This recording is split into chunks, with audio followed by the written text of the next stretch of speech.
and welcome back to the Beach Channel. We're talking everything real estate, and today I have an amazing guest, Ivory Cooks. Thank you so much for coming into the show. Oh, you're more than welcome. I'm happy to be here. And of course, my dog Moo, who seems to love Ivory already. She's the star of the show as always. So tell me, how did you get into real estate? Wow. Well, I was going to say, how long have we got?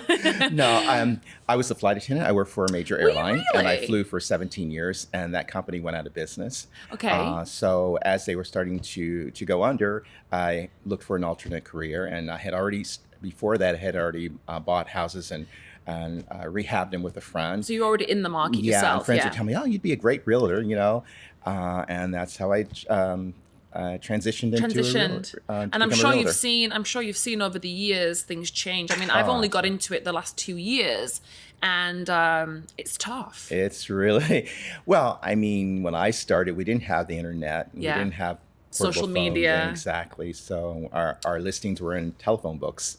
Wow. They're like, and every 30 days they would change. That's incredible. And your area, where is your farming ground? My primary focus, my core is Coconut Grove. Yeah. It's always been Coconut Grove. But I think that you have to also broaden your horizon and know more than just Coconut Grove. Absolutely. So expand. Yeah. And so I have a place in Fort Lauderdale as well. Nice. So I know Fort Lauderdale, Victoria Park, in that area. It's a beautiful area. As far as Miami, I mean, Victoria Park is comparable to Coconut Grove, if you Yeah. will. I agree. I'm also, my buyers, as they started selling and moving out of Coconut Grove, it gave me the opportunity to expand, the areas. So I know Miami Shores, Yeah. Miami Beach, Yeah. What's so your favorite building in Coconut Grove? Wow, I would have to say. Do you like Vita, the new one that's come in? I think Vita's going to be fantastic. It's expensive though. The starting price there is like 6 million? Yeah, but being on the island there, Grove Isle, I think it's going to be awesome. I think so but it's too. a different buyer. It's more secluded out there. Yeah. For me, I like Park Grove. Yeah. I think that's because it's in the center. Yeah. Everything is right there. It's pure class. And then you have the park across. Exactly. But it's becoming such. I mean, when I moved to Miami 13 years ago, Coconut Grove was not how it is today. I mean, it was more bohemian, more relaxed. It was more casual. Yeah. I think, and like Cocoa Walk just had like a few like kind of small I tell shops. people that I think that Coconut Grove now is becoming more like Carmel, if you will, out in California. Yeah, that's true actually. Yeah, and then you have the great school Ransom that's there. Oh, absolutely. The schools are fantastic. Yeah, they really are. And that's what's a part of it's luring people to have a Coconut Grove address. It is. And plus, you're close to Brickell, you're close to Coral Gables. I mean, on a good day, it takes you, 25 minutes to get to... And you're by the bay. You are. It's like it doesn't get better than that. You enjoy the lifestyle. Yeah. So tell me about your listing. So obviously this is in Coconut Grove. I can tell straight away. Yeah, it's in Coconut Grove. Yeah. It's just 1 block west of Bayshore Drive. Got it. Near Monty Trainers. Yeah. So from it's called Aviation Bay Villas. I work for the developer that built these. There are 8 townhomes in Aviation Bay Villas. Wow. So I work for the builder who built them. And the location was a primary concern for him, that they could the buyers could walk down to the bay, walk to Kennedy Park. Now we have the Fresh Market they can walk to. The Ritz Carlton is very close. It really is. And they just kind of upgraded the Ritz Carlton. I was there not long ago. I sat at the bar and had dinner. And some of the people belong to the Coral Reef Yacht Club. All this is within walking distance, and I think that's one of the primary attractions to buying a townhome. So the townhomes here, when were they built? It's built in 2004. So 2004. Yeah. So was this newly renovated? No, brand new construction. Oh, brand new construction. Got it. It's beautiful, and it's all open. Like, seems to be more open plan. Yeah, it's very open. This owner, he totally redid it. Yeah. He took some walls out because it was built with in the old days, which would be a formal dining room, if you will. And today, our lifestyle's changed. It's evolved. And people would rather have more open concept like this has. Absolutely. So he did that. And he also... the kitchen's magnificent. Yeah. It's stunning. Yeah. And do they have a pool? It does not have a pool. It doesn't have a pool.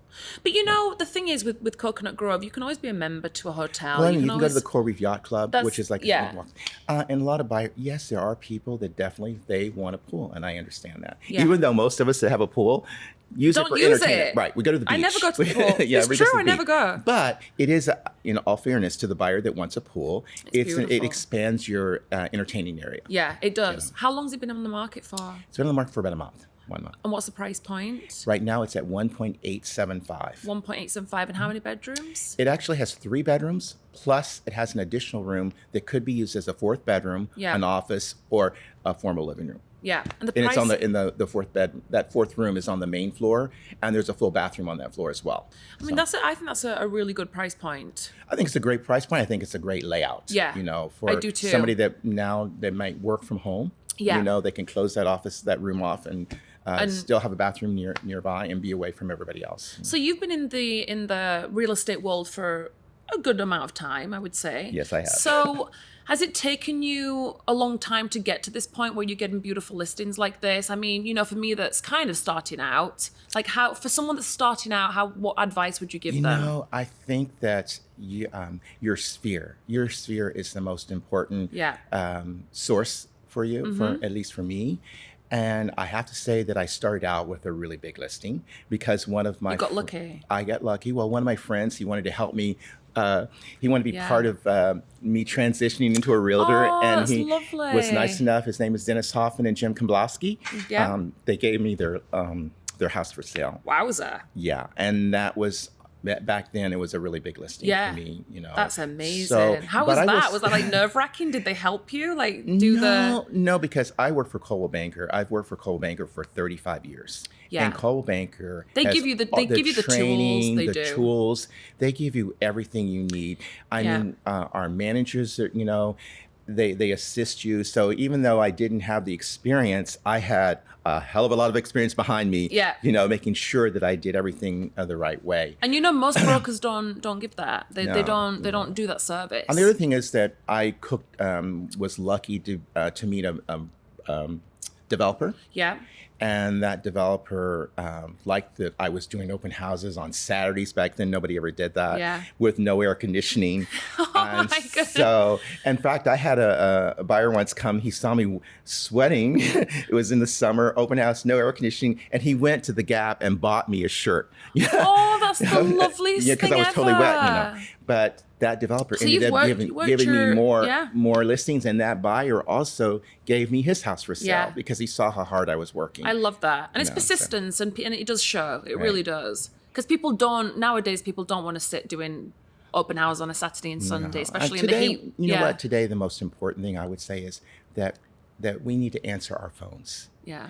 That's what I hear. It's like, people don't answer their phones. Yeah, they don't. They don't. Even when I call listing agents up and when I have a client that wants to see, I can't get through to them. Yeah. It's almost like it's a bit scary. Yeah, we need to respond. Respond to the emails, respond to the text messages. Yeah. I mean, it could be business that you're missing, Absolutely. I'm sure that, even with the show, when we reach out to realtors and so on, we find it very hard to get people on the show, not because of the show, but just because people don't answer their phones anymore. It's not good at all. No. So with Coldwell Banker, do they have a luxury department? Yes, we do. Yeah. Absolutely. And that differentiates do you specifically work with the luxury brand side of it? Yeah, I work with the luxury brand. I do it all, but I am a certified luxury specialist with Coldwell Banker. We have training we have to go through once a year. Wow. And actually, we even have to pay for additional training if we want to stay in that category. Yeah, but it's worth it because they give us the tools that we need to be luxury specialists. And when you go to the presentations, like the listing presentations, you know exactly what you're doing and so on. Oh, for sure. And we have all the tools to back us up, to show the customer exactly what we're doing for them as a luxury. What's the most weird experience you've ever had? Wow, okay. At a showing or anything, as something strange? The most, one of the weirdest things I had was I sold a home in Cocoa Plum. Okay, beautiful. I sold a home in Cocoa Plum. It was back then. It was about $6 million. Okay, which is a lot of money. And this was many years ago. Yeah. And the buyer was a CEO of a major corporation in the United States, and he was moving from Houston here with his family of 4 kids. And the seller was a divorcee who she was very attached to her belongings and everything. The buyer told me, Ivory, I want you to make an offer on this house, and I want you to make it as is with everything in it. And I said, that's fine. I said, but what I'll do is I'll get with the listing agent and we'll take inventory to make, so we can know exactly what's staying. He goes, no, I don't want you to do that. I want you to make an offer, and you tell in the offer, say that the seller has to list what she is not leaving. I said, are you sure that's what you want me to do? Because I think it's clearer for everybody if I itemize everything. I don't want you to do that. Okay. Oh, he was very specific. Yeah. So I had to do what he said, you know? Yeah, of course. So I did that, made the offer. To cut a long story short, we came to an agreement. Okay. But it was kind of contentious with the buyer and the seller because the buyer thought he overpaid, which is always the same. Always, of course. And the seller thought that he was stealing her house with everything, but she agreed to everything. Okay. So then 48 hours before the closing, we went to do our walkthrough. Okay. Oh no, I don't know what you're going to say. The walkthrough, the dining room table was a dining room table for 12 seating. Yeah. And all the cutlery and the place settings, everything was gone. Okay. And she didn't exclude it. And there was a chair that she didn't exclude in the dining room. Those are minor things. Okay. But upstairs, upstairs in the primary bedroom, if you will, over the headboard of the primary bedroom was a very provocative picture of the seller. And that was gone. And my buyer insisted if he was going to close, that they want that picture back. And she says, I'm not giving that to him. Even if he was married? Yeah, he was married with 4 kids.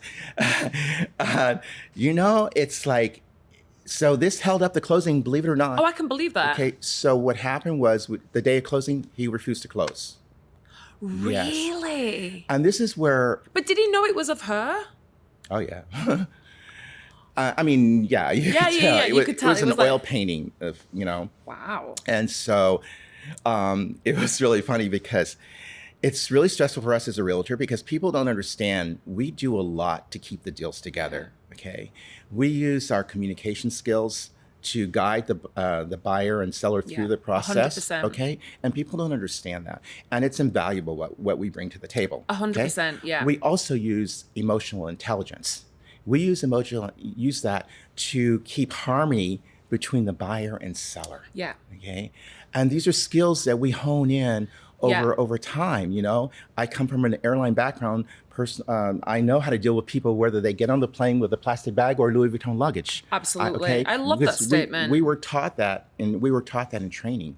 And I carry that over into real estate and use my emotional intelligence to help people stay on track and not get the egos involved. Yeah. Okay?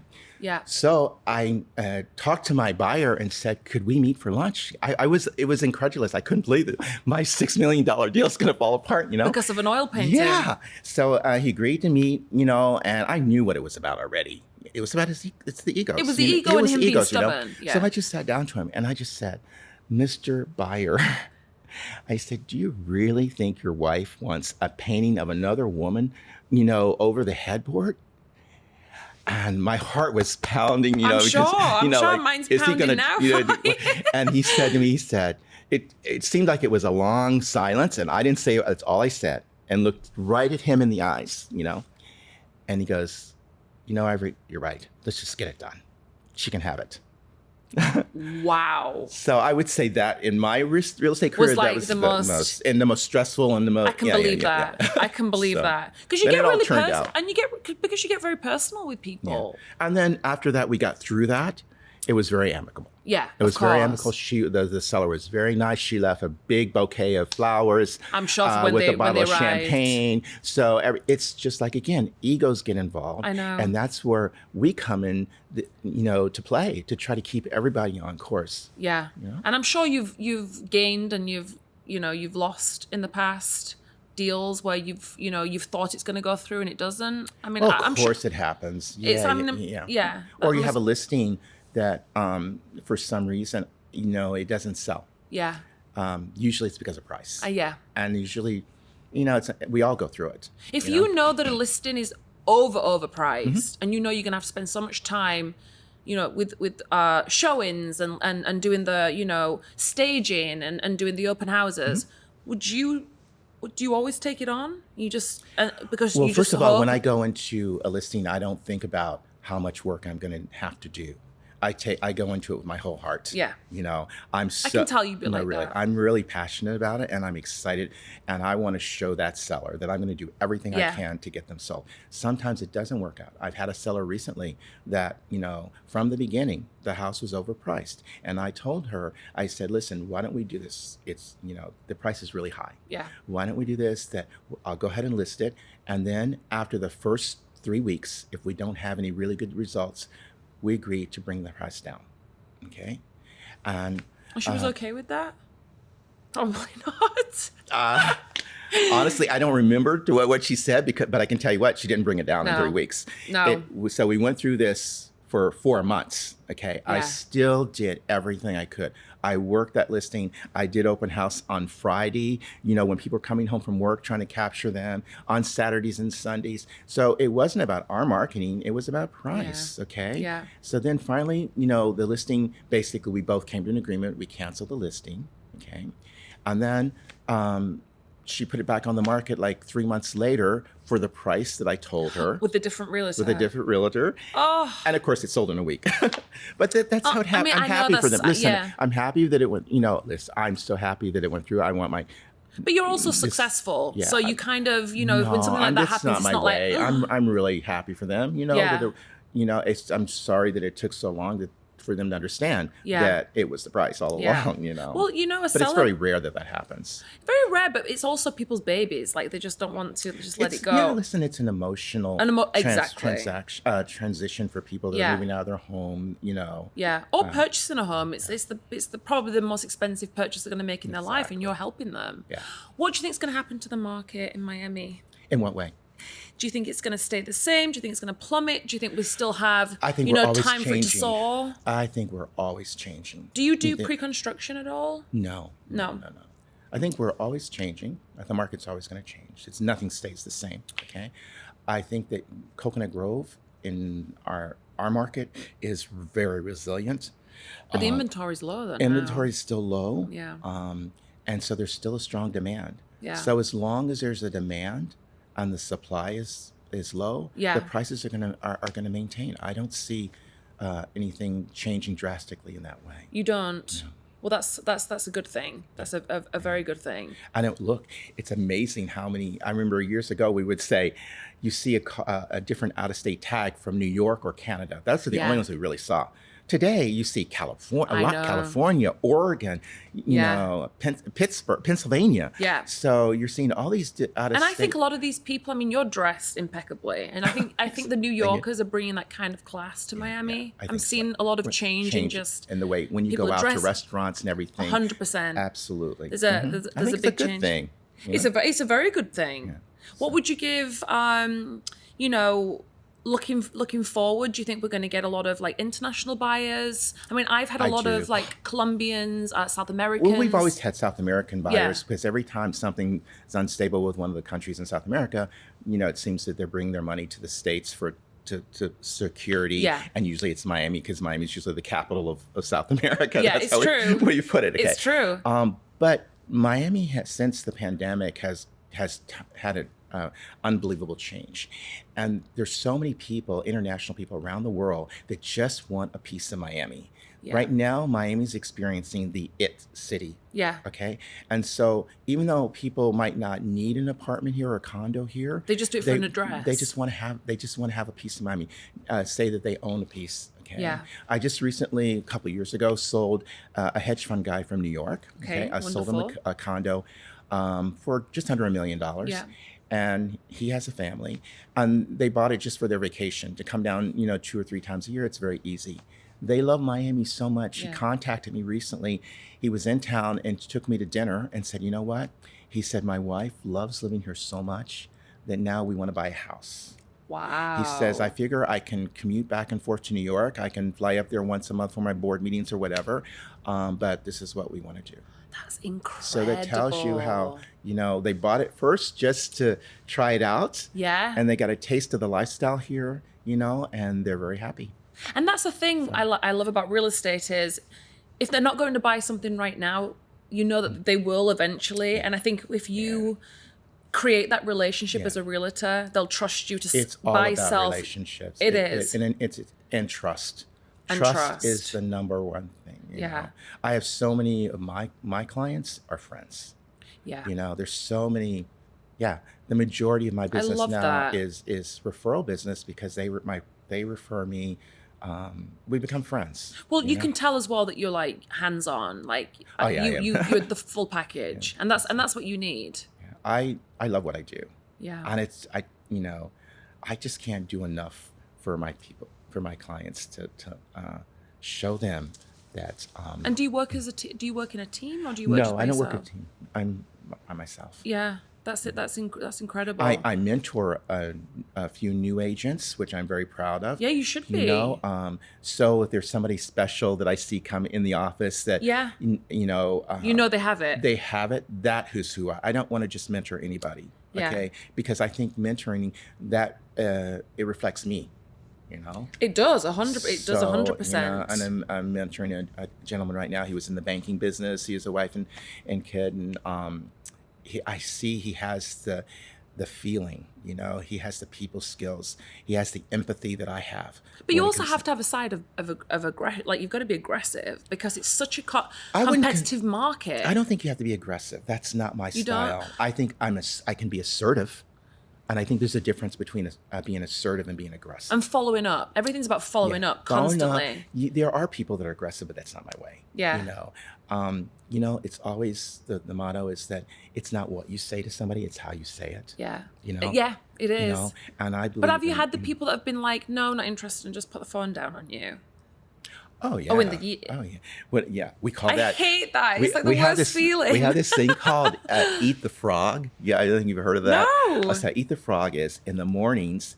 I do my cold calling, which one I would call a potential client. Yeah. Okay. You hate doing that. I know. It's like my worst even as long thing. as I've been doing it, and they hang up on you or whatever, you know. Yeah. But you get it done. You get it out of the way in the morning. And then you feel. Yeah, and you feel good about it. Then I feel good in the afternoon. I go to the gym in the afternoon. And then you've forgotten about it. Yeah, exactly. Okay, I'm going to take that on. That's a great the hard piece of advice. things that I need to do, honestly. The difficult things are things I don't want to do. Yeah. I do in the morning to get it out of the way. I might have to do that. You know, it's almost like sometimes if I'm not a morning person, but honestly, sometimes I do get up like at 7 a.m. and go to the gym. Yeah. And before I go to the office. Yeah. And then when I'm at the office in the afternoon, I'm thinking, wow, I feel so good that I did that. Good, you know? But it's not that often. Well, thank you so much for coming on the show. You're more than welcome. Listen, it flies by. When you're having great conversation, you're amazing. I really appreciate you coming on. I've learned a lot. Guys, thank you for watching the Beach Channel, Everything Real Estate. Ivory Cook, thank you so much. Mumu again, thanks for sleeping through it. And we'll be back soon. Bye.